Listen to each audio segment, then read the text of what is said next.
की बात है, वीरपुर में सपना और माया नाम की दो बहनें रहती थीं। सपना का रंग स्याह था जबकि माया साफ रंग की थी। सपना जब बाग में चहलकदमी करने जाती तो माया अपनी दोस्तों के साथ सपना का मजाक उड़ाती। बेचारी सपना काली कलूटी बैंगन रूठी इसे तो कोई लड़का पसंद ही नहीं करेगा, मालूम नहीं इसकी शादी कैसे होगी।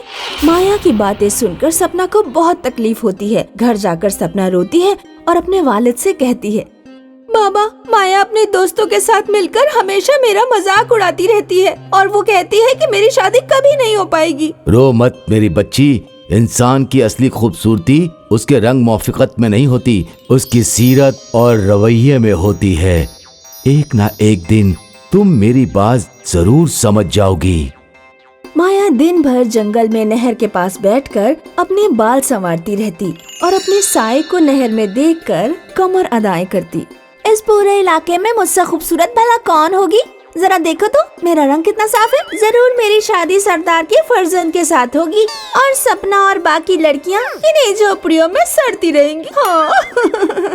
चंद अरसे बाद सपना और माया के वालिद का इंतकाल हो जाता है। सुनो माया, अब हमारे वालिद तो रहे नहीं, हमें ही घर के अखराजात पूरे करने होंगे। चलो जंगल चलकर कुछ लकड़ियाँ काट लाते हैं, फिर उन्हें बाजार में फरोख्त कर देंगे। इस तरह से खाने भर के पैसों का इंतजाम तो हो ही जाएगा।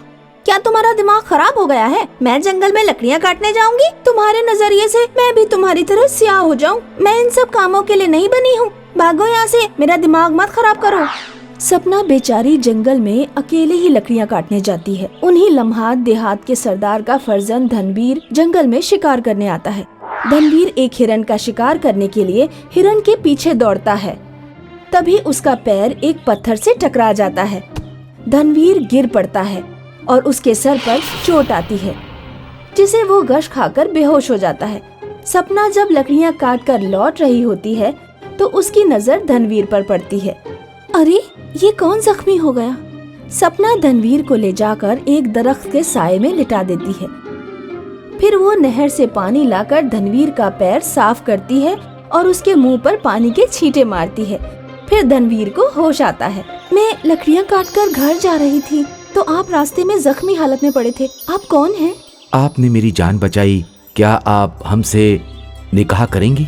सपना की सरदार के फर्जंद से शादी हो जाती है और वो सरदार के घर की बहू बनकर घर पहुंचती है। सपना की सास सपना को देखकर खुश नहीं होती। अरे बेटा धनवीर, ये तू कैसी लड़की से शादी करके आ गया?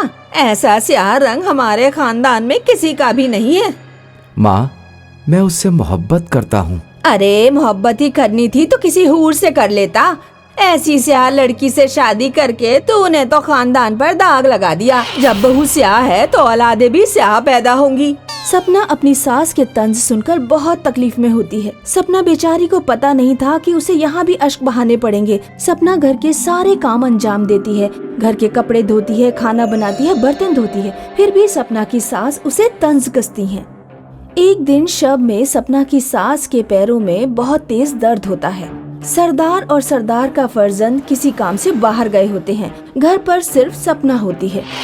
अरे मर गई रे। सपना अपनी सास के कमरे में जाती है। क्या हुआ माँ? मेरे पैरों में बहुत तेज दर्द हो रहा है। सपना घर के बाहर जाकर देखती है, लेकिन इर्द गिर्द कोई सवारी नहीं मिलती जिसे वो अपनी सास को दवा खाने ले जा सके। तभी सपना अपनी सास से जाकर कहती है, इतनी रात में सवारी तो नहीं मिल रही है माँ, तुम मेरी पुश्त पर बैठ जाओ, मैं अपनी पुश्त पर बिठाकर आपको दवा खाने ले चलती हूँ। अपनी सास को अपनी पुश्त पर लाद कर सपना उन्हें दवा खाने पहुँचा देती है। आपको गठिया हो गया है, मैं आपको तेल दे रहा हूँ। 40 दिनों तक लगातार इन पैरों पर मालिश करिएगा।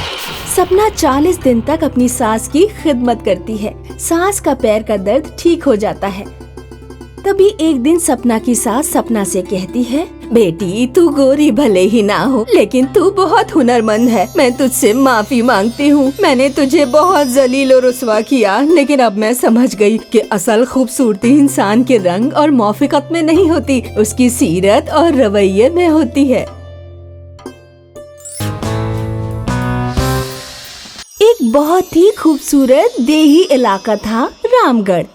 रामगढ़ तक पहुंचने के लिए मुसाफिरों को नहर से गुजरना पड़ता था। इस नहर में 2 कश्तियां थीं, जो मुसाफिरों को इस साहिल से दूसरे साहिल तक छोड़ा करती थीं। इस खूबसूरत देही इलाके में एक हरिया नाम का काश्तकार रहता था। हरिया की बीवी हमल से थी, लेकिन फिर भी हरिया के लिए ज़रात तक खाना लाया करती थी। कितनी बार मैंने कहा है मेरी हमनवा इतना मत चला करो, लेकिन तुम हो कि मेरी बात सुनने के लिए राजी नहीं हो। सुन ली आपकी बात, लेकिन मैं जरा चल लूंगी तो कद से कम ना हो जाऊंगी और आपको खाना भी तो खिला पाऊंगी। दोनों मिलजुल कर ही खाना खाया करते थे। चंद दिनों बाद हरिया की बीवी ने 2 हमशक्ल बच्चों को पैदा किया और उन्हीं लम्हात वो अपनी जान गंवा बैठी। मीरा के संयोग पर देही इलाके के लोग हरिया के घर तशरीफ लाए। हरिया, हमें बेहद अफसोस हुआ कि कमसनी में तुम्हारी बीबी अल्लाह को प्यारी हो गई। हरिया, अभी तुम्हारी उम्र ही क्या है? तुम्हें हम शक दुख्तरों की जिम्मेदारी के लिए दूसरा निकाह कर लेना चाहिए। नहीं सरदार जी, मेरे लिए मेरी ये 2 बेटियां मेरा जहां हैं। मैं इन मासूमों के सहारे जिंदगी बसर कर लूंगा। वक्त गुजरता गया और हरिया की हमशक्ल बेटियां परवान चढ़ती रहीं। अब नैना और सुनैना दोनों 10 साल की हो गई थीं। बाबा जान, आपने जिक्र किया था कि आप हमें तैराकी सिखाएंगे। हाँ, दिल तस्कीन हमने कहा था। तो आप हमें कब तैराकी सिखाएंगे? मेरी प्यारी, काश्तकारी का बेइंतहा काम है। मैं तुम्हें इस इतवार को तैराकी सिखाऊंगा। इतवार पक्का ना? अब हाँ, बच्चियों, वादा है। हरिया अपने वादे के मुताबिक नैना और सुनैना को लेकर नहर पर गया और वहाँ पहले हरिया नहर में उतरा। अब देखो, बड़े इत्मीनान से अपने हाथों और पैरों को ऐसे चलाते रहना है। तवज्जो दो। नैना और सुनैना ने हरिया को बड़े ही तवज्जो से तैराकी करते हुए देखा।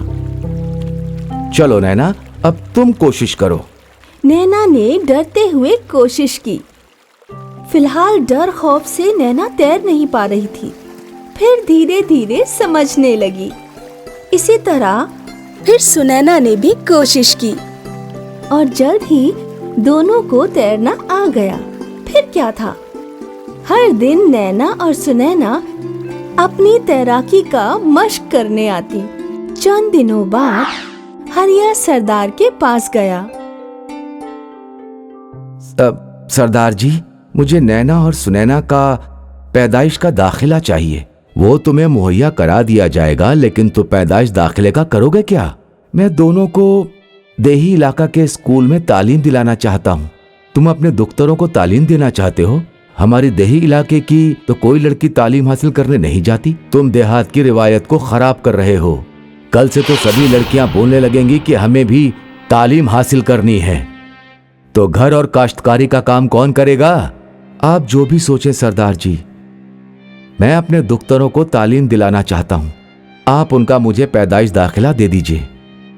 सरदार ने कुछ किताबें निकाली और हरिया को नैना और सुनैना के पैदाइश के दाखिले दे दिए। अब नैना और सुनैना नहर पार करके तालीम हासिल करने स्कूल जाती थी। हरिया बहुत खुश था। एक दिन की बात है, नैना और सुनैना नहर पार कर रही थीं। तभी उन्होंने देखा कि सरदार दूसरी कश्ती में तन्हा आ रहे हैं। अचानक कश्ती का तवाज़न डगमगा गया और सरदार नहर में गिर गए। बचाओ मुझे, कोई मदद करो, कोई बचाओ मुझे, कोई मदद करो, कोई तो मुझे बचाओ। नैना और सुनैना ने चंद लम्हों में कुछ भी नहीं सोचा और उन दोनों ने नहर में छलांग लगा दी। वो गोताखोर बन सरदार के पास गईं। दोनों ने सरदार को सहारा दिया और नहर के साहिल पर ले आईं। साहिल किनारे चंद लोगों ने सरदार के सीने को दबाकर उनके जिस्म से आप बाहर निकाला और आखिर सरदार की जान बच गई। उन्होंने नैना सुनैना को अपने करीब बुलाया और कहा, तुम लोगों ने मेरी जान बचाई। तुम दोनों वाकई में बहादुर हो। हरिया सही कहता था कि तुम दोनों के होते हुए उसे किसी बेटे की जरूरत नहीं। इस अफसाने से हमने ये दर्स लिया कि बेटियां बेटों से कमजोर नहीं होती हैं और वो हर उस काम को अमल कर सकती हैं जो बेटे कर सकते हैं।